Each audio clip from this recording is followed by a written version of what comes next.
has been an awakening. Have you felt it?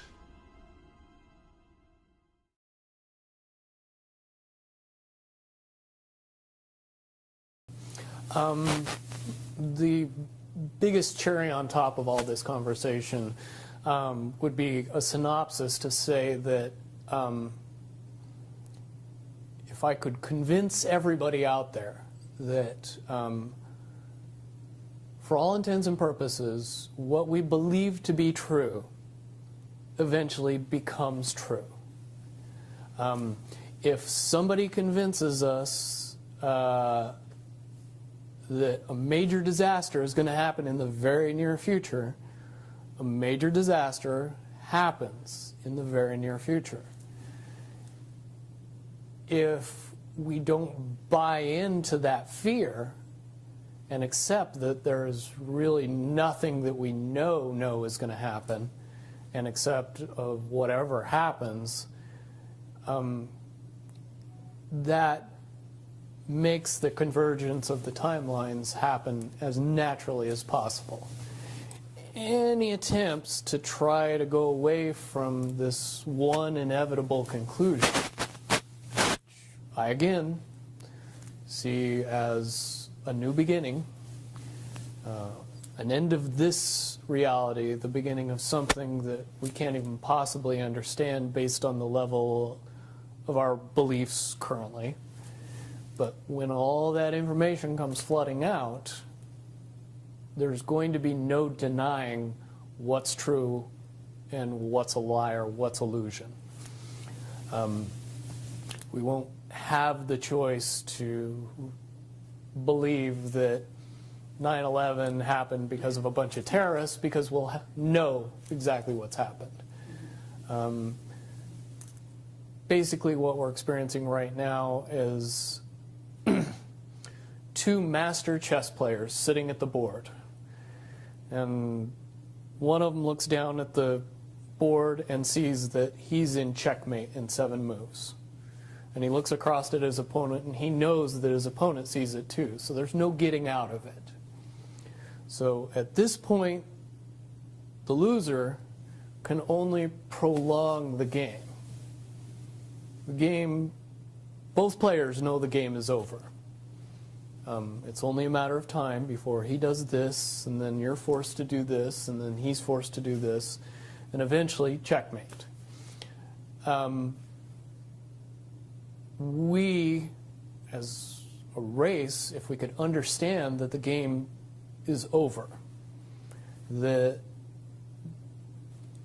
based on the rules of the game, the bad guys have already lost, the good guys have already won. Yes, there's moves left on the table, but those moves are being forced by the player that is going to win. The only way that checkmate can't happen is if the player that's winning makes a mistake. But from all of the information that I've gathered, all of the information that's been given, all of the information that's been vetted to me, it seems pretty obvious that the good guy player on the side of the chessboard knows exactly what has to be done to win the game. And so at this point, any mistake would be all but impossible. But again, you really have to understand the game to know that the guy that's losing is lost. And I'm sure most people sitting watching a chess match between two advanced chess players know the game's over long after the two players know it's over, because they can't see the board and see that there's only 7 moves left.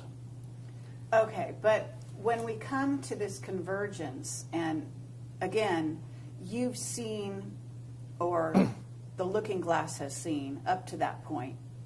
Now, let me say why I believe that it comes down to one inevitability, is because I was entrusted in getting it down to two possibilities. And I've heard both of those possibilities talked about in massive proportions, the good and the bad. Okay, do you want to talk, so can you, in one sentence, say what the good was and the bad was, or are you able to do that? To most easily put it to people, I suppose. one scenario is what most people would understand to be ascension, or an evolution of consciousness that brings us out of the cocoon and turns us into a butterfly. Timeline 2 is some kind of major global catastrophe that drives most of us underground and leaves a few of us on top to fend for ourselves. Well, that's great. That's just fucking great, man. Now what the fuck are we supposed to do? We're some real pretty shit now, man. You finished? That's it, man. Game over, man. It's game over. What the fuck are we gonna do now? What are we gonna do? Maybe we could build a fire, sing a couple of songs, huh? Why don't we try that? We better get back, because it'll be dark soon, and they mostly come at night. Mostly.